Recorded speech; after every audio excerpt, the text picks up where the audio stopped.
vais juste vérifier un paramètre parce que le son, tu m'avais coupé. Mounir, 1, 2, 1, 2. la parole est à toi. Ok. Est-ce que c'est audible même si je fais les 100 pas? Avec une sucette dans la main, oui. Et si tu fais les 100 pas, cardinal, ça devrait le faire. Ok. Bonjour à tous, je m'appelle Mounir et je suis un hacker. J'ai réfléchi à cette intro. J'avais aussi, je suis votre intermittent du spectacle du jour. Parce qu'à la base, vous deviez manger pendant mon intervention. T'as vu, on a été sympa. Ils ont mangé avant. Comme ça, ils vont dormir pendant. Aucun souci, je vais garder la casquette de hacker qui, pour l'instant, est un peu prestigieuse. J'ai tendance à dire à mes confrères du métier qu'il faut qu'on profite de cette vibe. Avant, on était vus comme des pirates, c'est-à-dire des gens hautement malfaisants. Aujourd'hui, on est vus un peu comme des sauveurs, parce qu'on n'a pas le choix.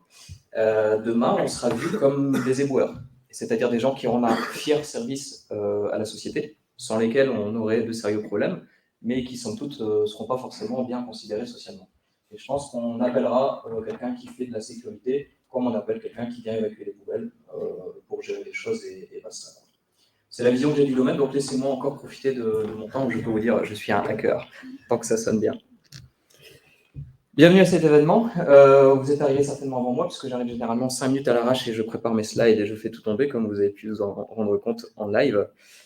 Cette édition est une spéciale Microsoft, ce qui est en vérité, comment dire, quand on bosse dans la sécurité informatique et qu'on est amené à présenter des failles de sécurité, quand on a un slide deck de 400 failles, j'en ai retiré 2. Voilà, édition spéciale Microsoft. Bon, je blague et je caricature. La réalité, c'est que comme c'est le système d'exploitation le plus utilisé en entreprise côté utilisateur, pas forcément côté serveur, il y a beaucoup de failles parce qu'il y a beaucoup de recherches, parce qu'il y a beaucoup d'usages. Nous ne sommes pas le 27 mai 2022. Vous l'aurez compris, je fais des copier-coller de mes slide decks. J'ai aussi mis quelques keywords qui me permettent de gagner du temps quand je suis en train de courir pour brancher mon HDMI et tout ça. Ça me donne l'occasion de raconter une blague qui est la blague du conférencier. Vous avez l'habitude, le conférencier vient, il fait une blague, tout le monde se force à rire et on passe au sérieux ensuite. J'ai noté TransUnion et Oja. TransUnion, c'est pour que vous ayez l'esprit où est-ce qu'on en est aujourd'hui en termes de cybersécurité. TransUnion, qui est une boîte, je vous l'ai mis en dessous, c'est une entreprise américaine de collecte, de contrôle et de protection de données bancaires. Donc, elle fait des trucs un peu sensibles quand même, vous l'aurez compris. TransUnion s'est fait hacker une division en Afrique du Sud, avec donc l'extraction de toute cette typologie de données, qui, vous l'aurez compris, est tendue, parce que le password du serveur principal était password. Du coup, je vais encore avoir du taf pas mal d'années, je pense, parce qu'on part de là. Mais c'est vraiment intéressant de voir qu'en est-il véritablement quand on a accès aux infos de l'état de la sécurité des boîtes, quelle que soit la boîte et quelle que soit la criticité. J'ai entendu la dernière fois aux informations, il y a un hôpital qui s'est fait hacker. Alors nous, c'est notre quotidien d'intervenir dans les hôpitaux. Et quelqu'un disait, surtout porter plainte contre les pirates, pas contre l'hôpital, il n'a rien fait. Moi, en tant que consultant sécu, j'ai envie de dire, mais si l'équipe de RSSI, si la DSI n'a rien fait, porter plainte contre eux, c'est-à-dire contre des gens comme moi, parce qu'ils sont avant tout responsables. C'est trop facile de dire il y a des méchants pirates qui nous attaquent. Non, pour intervenir dans les hôpitaux, et je les comprends, parce qu'ils ont d'autres cas autrement plus critiques à gérer. La sécurité est très light. Donc il y a encore du taf ici aussi.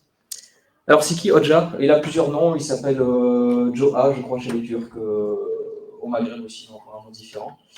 Ça, c'est ma blague du conférencier. C'est un mec à qui on dit ce vendredi, c'est toi qui vas assurer la conférence hebdomadaire. Et lui, il n'a jamais fait de compte de sa vie, aucune technicité, aucun sujet.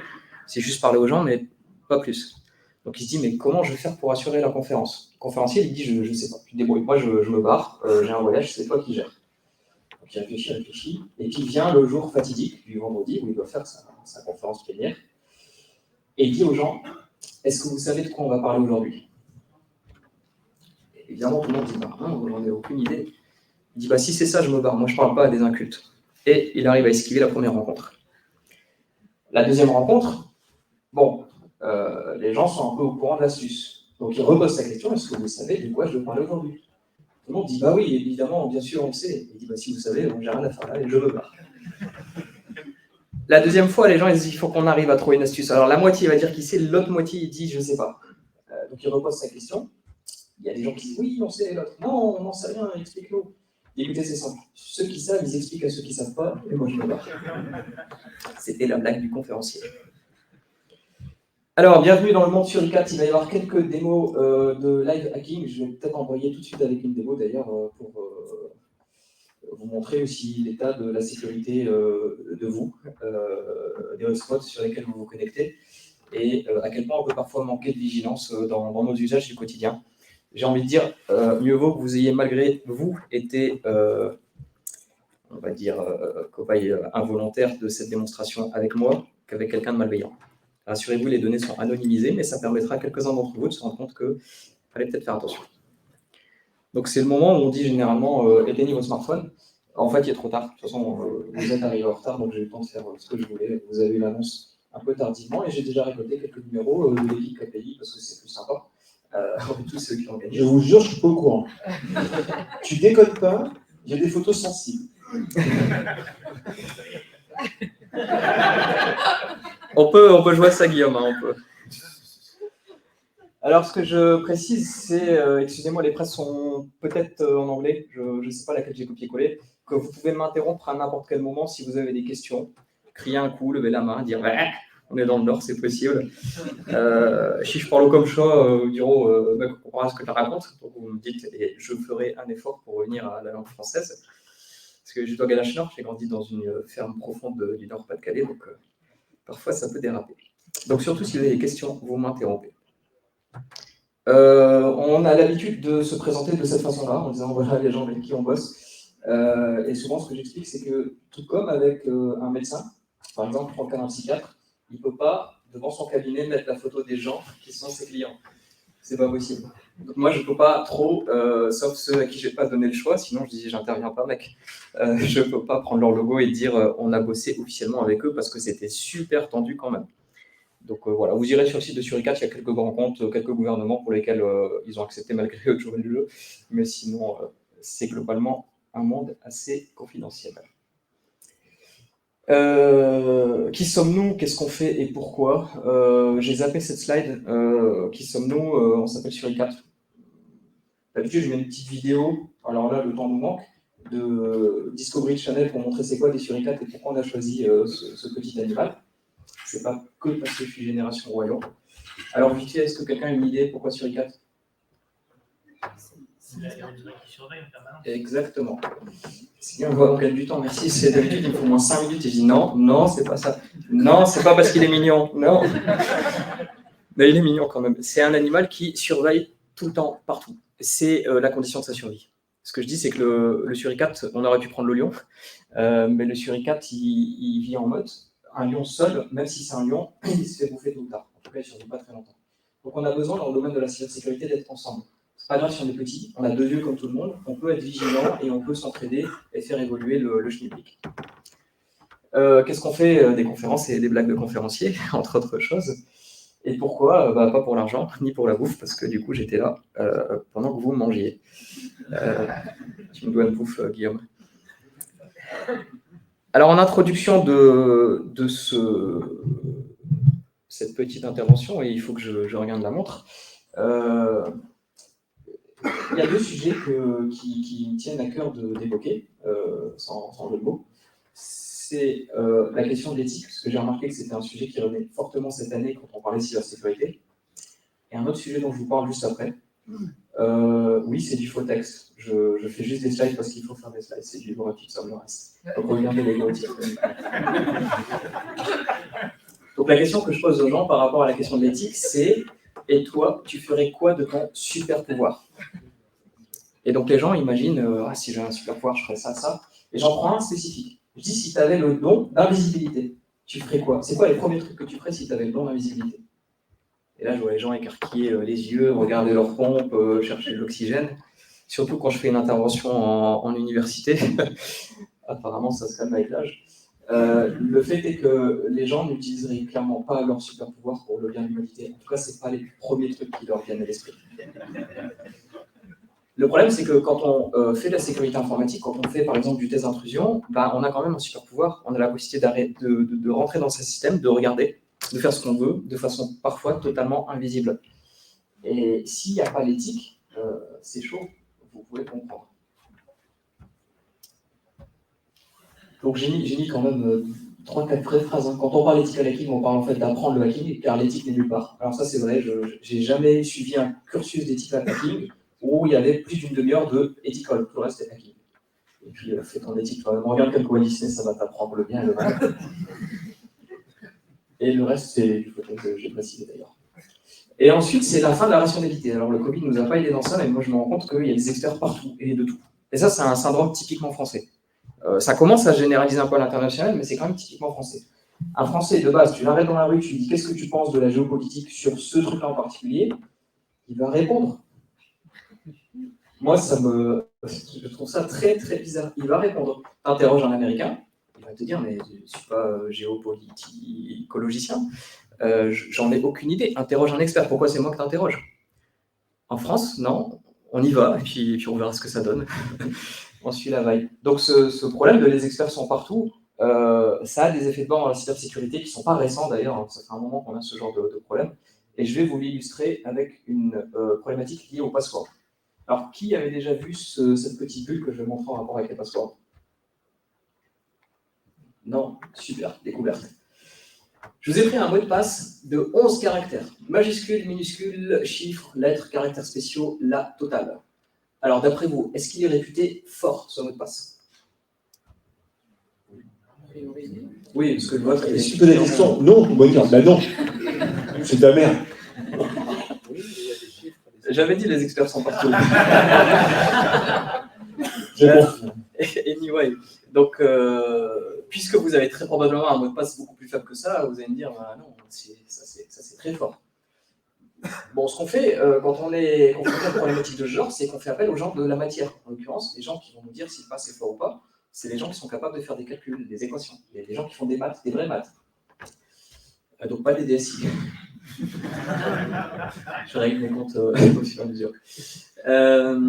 Et si on demande à des gens qui font des maths, ils vont dire, bon, bah, une lettre capitale, ok, ça casse pas des briques. Des substitutions communes entre du 0 et un O, un 4 et un A, bah, tu le fais dans ta tête, un algorithme sait le faire, c'est pas très complexe. Ton caractère spécial est sur le clavier, il n'y a rien de spécial. Pour la machine, il n'est pas plus spécial qu'un A, donc pas trop de problème. 11 caractères avec ce chaînage-là, si on analyse le truc, eh bien,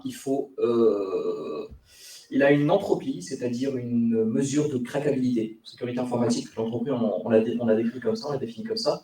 Il a une entropie de 2 puissance 28. C'est-à-dire qu'il lui faut 3 jours à 1000 tentatives de crack par seconde pour réussir à le deviner. Et aujourd'hui, un smartphone récent les fait. Donc vous posez un smartphone récent, vous le mettez sur un crack de ce password de genre, il arrive à deviner en maximum 3 jours ce passe. Donc difficulté pour deviner, easy. Pas cher de poser un téléphone 3 jours si derrière vous avez un accès qui vaut le coup derrière. Et du coup, l'auteur de la bulle se dit, et ça a été sorti suite à un gros leak de Dropbox qui s'est fait voler plus de 60 millions de comptes avec les passwords écrits en clair. Et ils se sont dit à un moment, peut-être on va faire appel à des mathématiciens parce que le DSI, ça va pas quoi. J'ai rien contre les DSI. Hein. Bon, j'ai rien contre les DSI, va être de moins en moins crédible à mesure qu'on avance.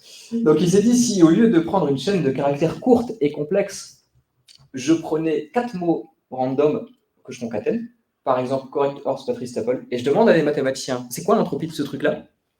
Là, ils disent c'est 2 puissance 44. Et je pense que vous avez conscience que 2 puissance 44, c'est une entropie autrement plus grande que 2 puissance 28. Le chiffre est beaucoup, beaucoup plus grand. Effectivement, à 1000 suggestions par seconde, eh ben, il faut 550 années pour réussir à deviner. Ça fait beaucoup de téléphones ou ça fait beaucoup d'années. Et pour mémoriser, il imagine une petite bulle qui dit VATS, un cheval qui dit VATS au battery staple, correct. Et puis voilà, en vérité, les 4 mots concaténés sont tellement loufoques qu'il les a déjà mémorisés. Conclusion. Pendant 20 ans, c'est-à-dire jusqu'à il y a peu, et ça continue encore en vérité, on a réussi à apprendre aux gens à mémoriser des passwords qui sont durs à retenir pour eux, mais très faciles à craquer, au lieu de leur apprendre à utiliser des passwords simples à retenir, mais incraquables.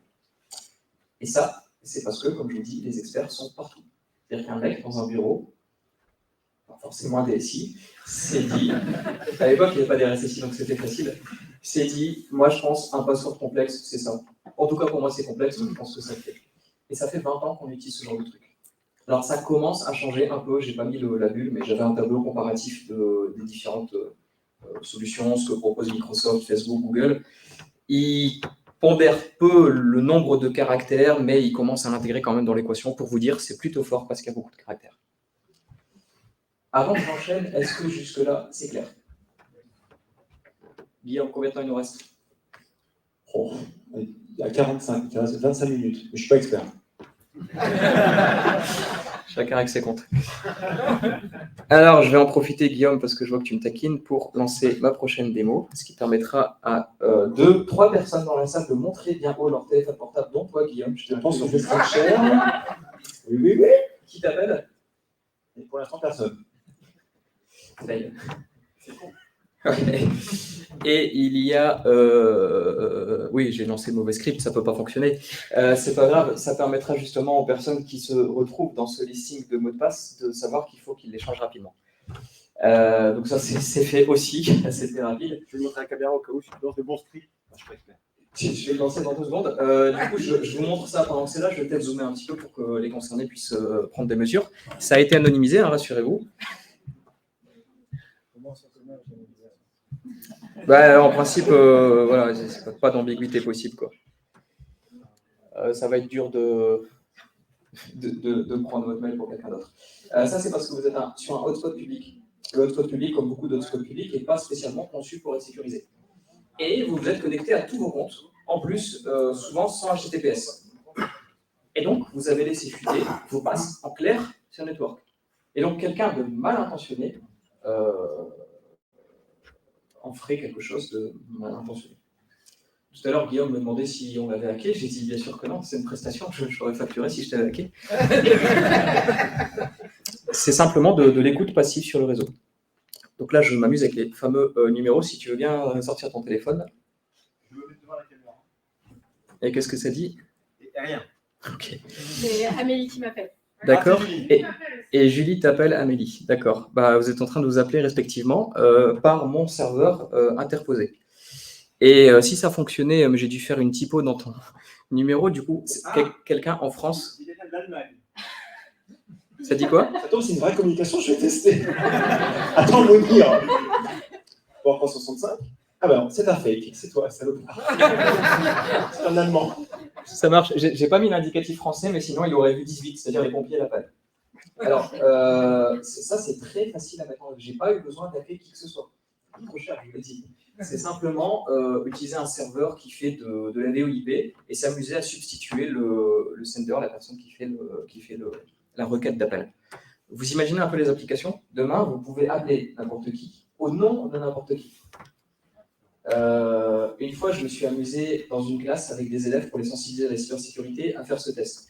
Et j'ai appelé quelques élèves avec le numéro de leurs parents pour qu'ils voient que ce qui est derrière un écran peut être falsifié. Et donc, il faut qu'ils soient vigilants sur Internet. Ça et tout un tas d'autres démos.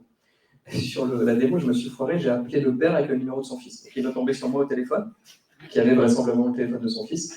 Je ne raconte pas l'ambiance. Bon, dans un scénario un peu plus malveillant, vous imaginez, vous pouvez appeler un parent avec le numéro de son fils en disant je l'ai kidnappé, la rançon est dedans, si tu parles à quelqu'un, je serai au courant.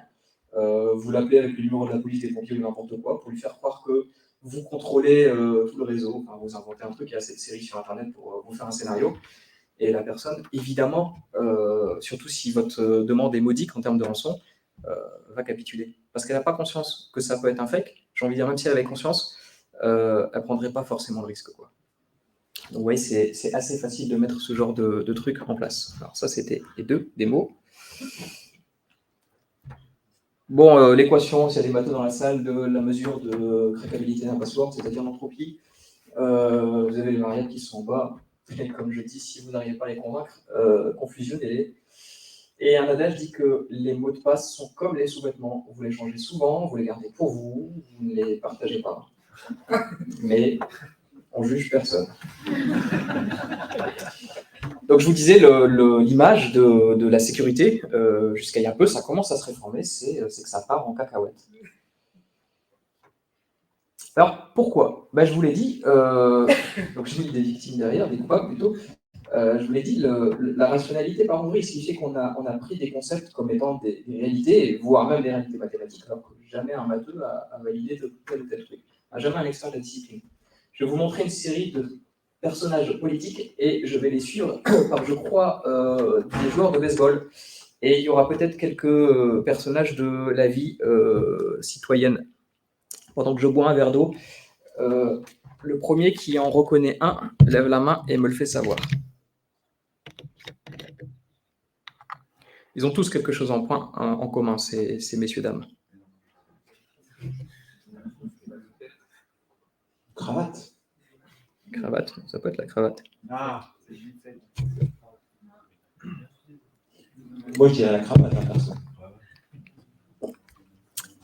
Donc ils ont un point commun avec ces joueurs de baseball.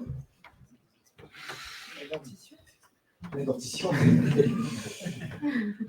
Dans le public, Molly, on a dit ce sont des experts du baseball. Des experts. Ce sont des experts, ça peut être ça, ouais.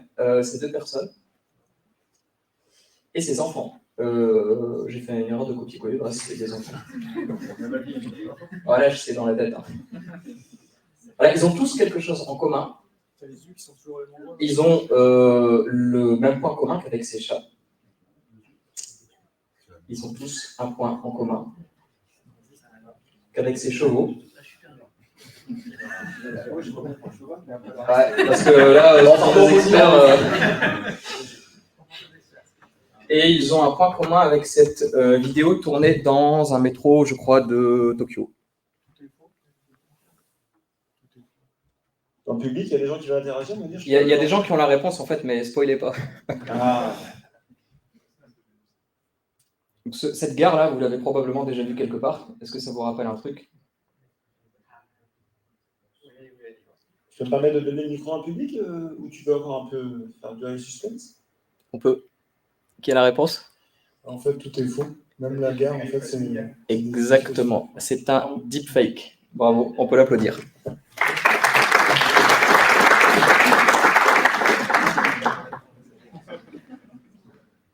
Et j'aurais espéré que ce soit un peu plus long. Oui, ce sont des images qui sont générées par des intelligences artificielles. Mets-moi la diapo suivante. Ou bien, pour le cas de la gare, créée avec le moteur Unreal Engine 5. Et vous l'avez vu, c'est bluffant. C'est-à-dire que quand vous avez vu ces visages, vous ne vous êtes pas dit ça c'est un truc artificiel. Non, les cheveux sont imités à la perfection. Et vous avez des plateformes, donc bienvenue dans l'année du fake, c'est le deuxième point que je voulais évoquer avec vous. Vous avez des plateformes comme This X Does Not Exist. Ce n'est pas un site que fréquente Guillaume, contrairement à l'orthographe, qui vous propose de la génération de contenu de tout type. Si vous couplez ça, cet outil-là qui permet de faire de la génération d'images, à un autre qui est, par exemple, propulsé par une société israélienne qui s'appelle MyHeritage, vous obtenez ceci. Et là, ça devient flippant. Ça, il le fait avec des vraies photos, mais il est capable de le faire avec des fausses photos, des trucs générés de toutes pièces. Donc vous comprenez pourquoi je fais des démos dans les collèges et les lycées? C'est pour leur dire ce truc-là qui vous a l'air ultra réel. Un tel qui vous envoie des photos ou des vidéos régulières de toutes ses vacances et tout ce qu'il fait, ben, ça peut totalement être quelqu'un d'autre derrière. Diapo suivante. Ouais, j'ai deux autres vidéos assez similaires hein, qui montrent, avec deux des personnages que vous avez vus plus haut, comment on peut les animer et créer des rendus vidéo.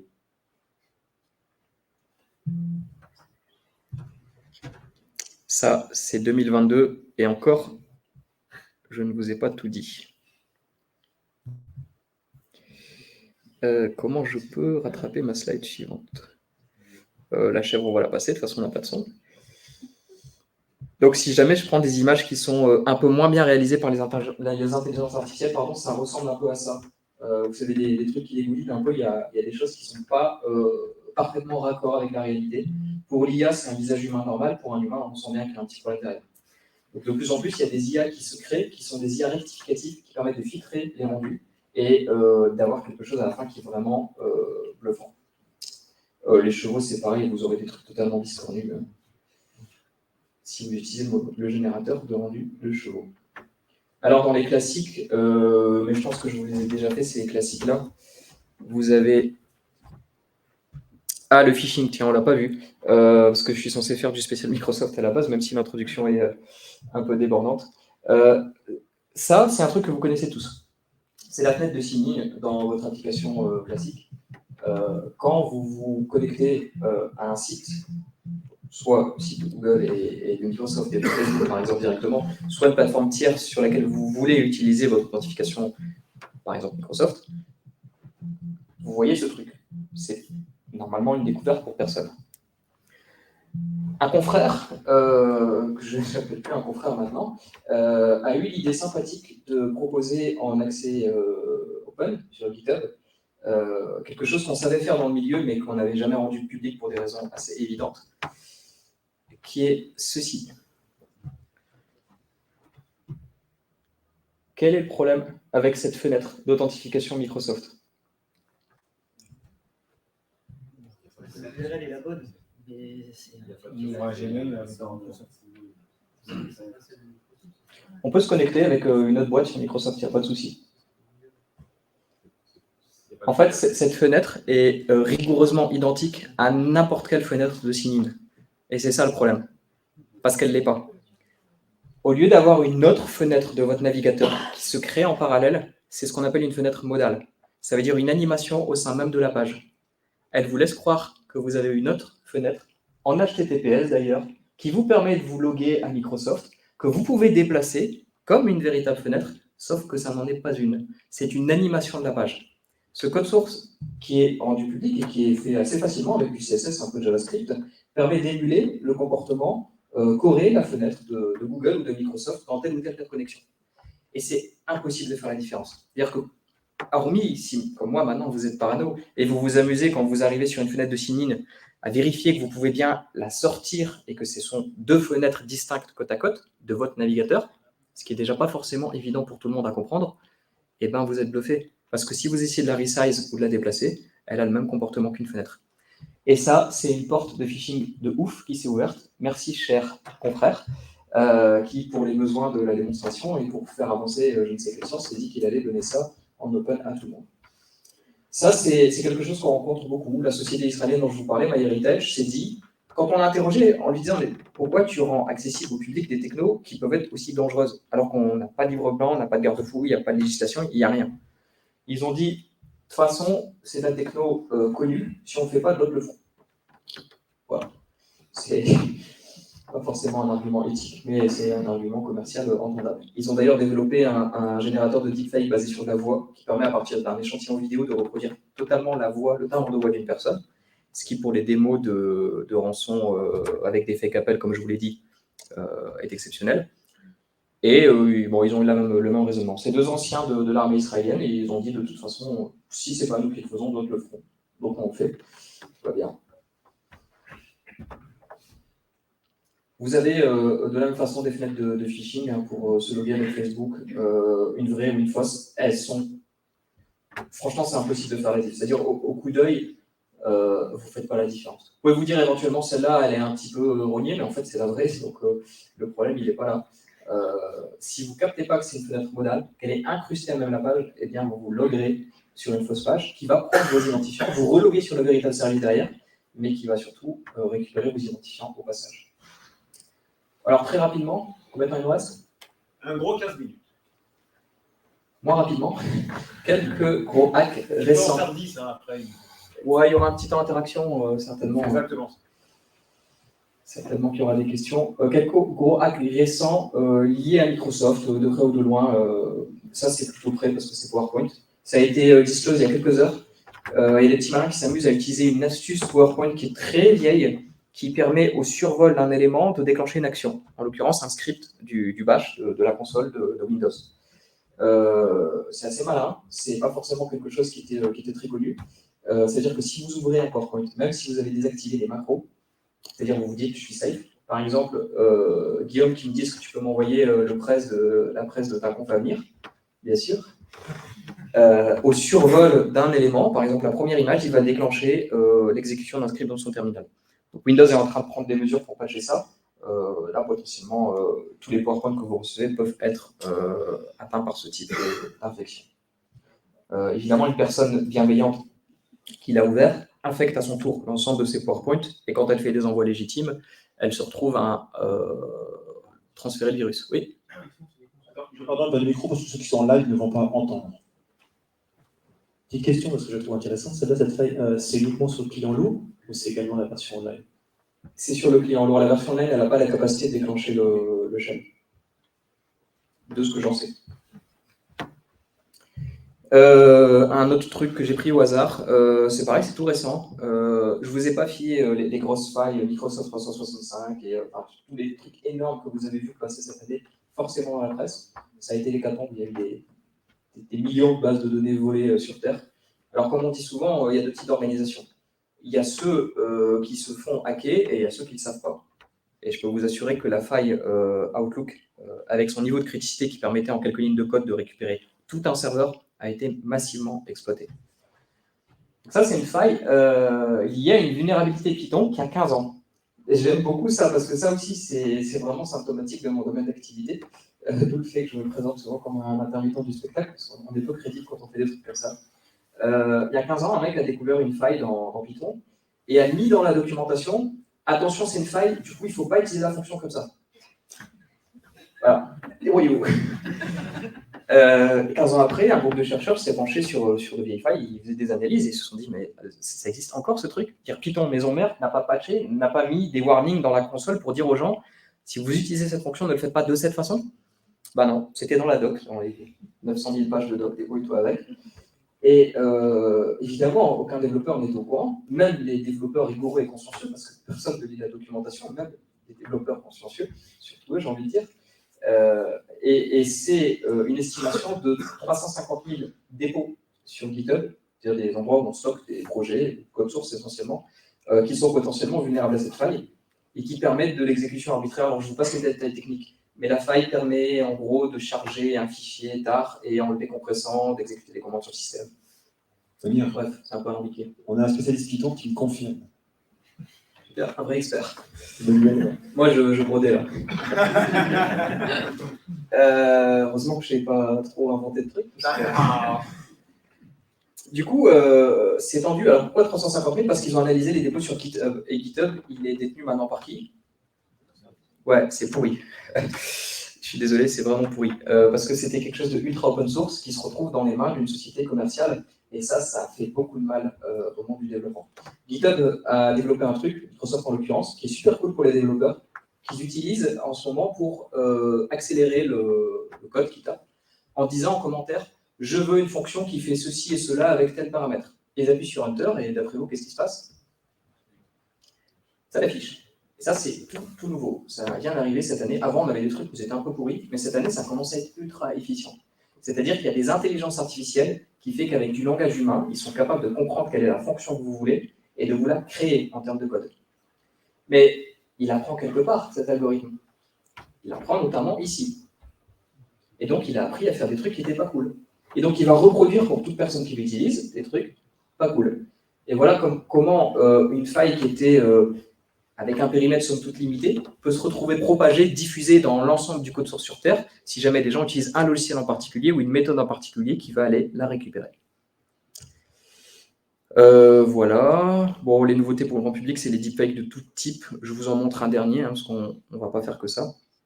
Le deepfake de texte, ça j'adore, parce que beaucoup de gens ignorent en fait la facilité avec laquelle on peut en réaliser. Il y a désormais des plateformes comme celle-ci, qui permettent, je vais me mettre en full screen, ce sera peut-être un peu plus visible,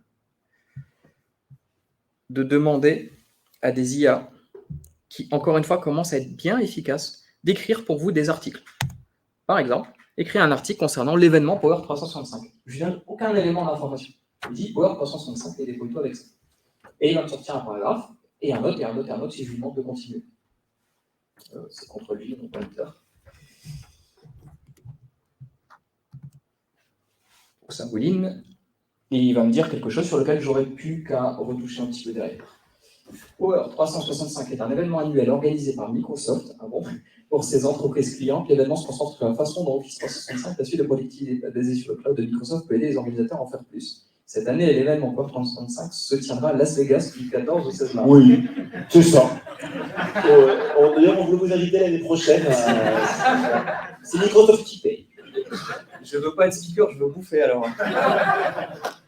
Bon, du coup, évidemment, dans le cas de Power 365, parce qu'il n'y a pas une grosse volumétrie sur l'événement sur Internet, il brode. Mais sur des sujets qui sont bien documentés, vous pouvez lui faire dire ce que vous voulez. Il y a énormément de contenu. Ouais, sur une page. Blague à part, ça, c'est un super moyen de faire du contenu. Du coup, par exemple, en quoi la vaccination Covid tue des orphelins au Sénégal? Eh bien, orphelin, il connaît, Sénégal, il connaît, et Covid, il en a bouffé pendant des années. Donc, il va être capable de vous pondre un article, et si vous lui dites « rajoute-moi des articles scientifiques », il va dedans vous inclure des articles scientifiques pour légitimer votre position, qui est évidemment hautement biaisée. Vous pouvez lui demander juste après exactement l'inverse. Pourquoi ça crée, ce qui est très pourri aussi, des orphelins sénégalais si vous évitez de vous vacciner. C'est un peu plus cohérent peut-être. Du coup, ce type de techno commence à être fortement utilisé par les régies de presse. Moi, je vois beaucoup de grands magazines, ça me désole. Des titres dont j'aurais pas cru qu'ils seraient descendus si bas, utiliser des technos de génération artificielle comme ça et pondre des articles totalement insipides avec ce type de trucs. Alors, on peut faire de tout et de n'importe quoi en termes de contenu, hein, des billets de blog, des landing pages. Je m'étais amusé tout à l'heure à faire des testimonials, des témoignages. Par exemple, on va faire des avis ultra positifs concernant l'événement du jour. Voilà, testimonial. Donc, on va demander à Copymatic, un autre outil, en langue française, avec une créativité normale, on ne va pas faire les fous, de Power 365. Et est-ce que je l'ai encore? Et ça sera notre dernière démo, et ensuite, on fera un petit temps question-réponse. Préparez les questions-réponses. On va prendre la... Pas les réponses. Oh, tout le monde est expert de nos jours. On va prendre la description de base du site et on va lui dire « Je veux des témoignages ultra positifs, fais-moi-en 5 concernant l'event. » Et on va publier ça sur nos réseaux sociaux parce que c'est évidemment hautement authentique. Donc, il crée ce qu'il appelle des idées. Je ne sais pas pourquoi on aurait besoin d'idées d'avis, de faux avis, mais bon. J'ai découvert le Power 365 en novembre 2013 grâce à l'événement Power Platform 2013. J'ai attendu avec impatience. Cet événement était la première fois que je discutais avec des gens de Microsoft sur les produits. Blabla. Je trouve que le Power est vraiment une belle opportunité pour les développeurs qui utilisent la plateforme, ainsi que Power BI sont intéressés par l'activité Microsoft, etc. Pas mal. J'ai été invité à ce Power 365 et je dois dire que c'est un vrai plaisir. Les sessions étaient de qualité exceptionnelle, il y avait une atmosphère et une bonne humeur. Ah, ça c'est vrai. Publie celui. Et vous pouvez de la sorte noyer vos réseaux sociaux de faux avis générés en quelques secondes. Dans toutes les langues, si vous voulez. Si c'est pas incroyable. Voilà, j'en reste ici et on pourrait pendant des heures et des heures. Cette presse fait 2 semaines full-time quand je la fais en université. On pourrait pendant des heures et des heures montrer beaucoup de choses. Alors, le problème, c'est qu'en termes de budget, 2 semaines, nous, on lance ça dans des cours. Mais bon, pourquoi pas. Question. Réponse? Merci déjà pour votre présentation, j'ai appris plein de choses. J'ai changé tout de passé cet après-midi. J'ai une question, quel est votre avis sur la reconnaissance faciale? Moi j'ai une surface, je me connecte souvent sur ma session avec la caméra. Je voulais savoir quel était votre avis et votre expertise. Mon avis sur la reconnaissance faciale, je n'aime pas cette techno, je l'ai activée de nulle part, mais c'est un combat d'arrière-garde de vieux poussiéreux ringards que je suis. Parce que notre tronche, elle est partout. On fait du Google Meet, on fait du Teams, on se met sur Facebook. Je vois pas comment ça pourrait être pire. Alors moi, par principe, je l'ai désactivé. J'ai pris un PC spécifiquement avec une languette qui permet de masquer ma caméra. Mais en réalité, la caméra infrarouge n'est pas la languette. Donc, quand j'ai regardé dans le système pour activer les capteurs infrarouges, bah, ils avaient quand même ma tronche. Pas en HD, mais ils l'avaient. Donc, Finalement, ça veut dire quoi? Ça fait une photo. On peut déclencher. La reconnaissance faciale? Alors, avec des techniques qu'on appelle de photogrammétrie, on est capable, avec plusieurs photos, avec des angles différents, de reproduire en 3D le visage d'une personne et de reconstituer donc une authentification faciale. Je pense que c'est. Comment dire? Moi, c'est vraiment par principe que je l'enlève, mais vous avez compris l'idée, quoi. Une autre question pour toi, Mounir? Bonjour, merci également. Et moi, ma question, c'était plutôt sur la techno qu'ils veulent mettre en place, c'est-à-dire ne plus utiliser le mot de passe et utiliser d'autres critères biométriques ou autres. C'est quoi votre avis aussi là-dessus? J'ai vu des technos extrêmement intéressantes. Un ami chercheur en maths bossait sur une techno qui se basait sur le rythme cardiaque pour identifier une personne de façon totalement unique. Alors, comment il fait ça? Il m'a expliqué, j'ai rien compris parce que c'est un matheux, qu'avec un capteur sur une veine en particulier, il faut que ce soit toujours la même, mais il faut mettre le capteur dans une zone. Quand le cœur bat, il injecte du sang dans le corps et il y a des échos, comme des vagues sur l'océan. Et ces échos-là, ils peuvent être créés que par la structure biologique d'une personne unique. C'est-à-dire que les canaux, la façon dont ça circule, ça donne une empreinte très spécifique.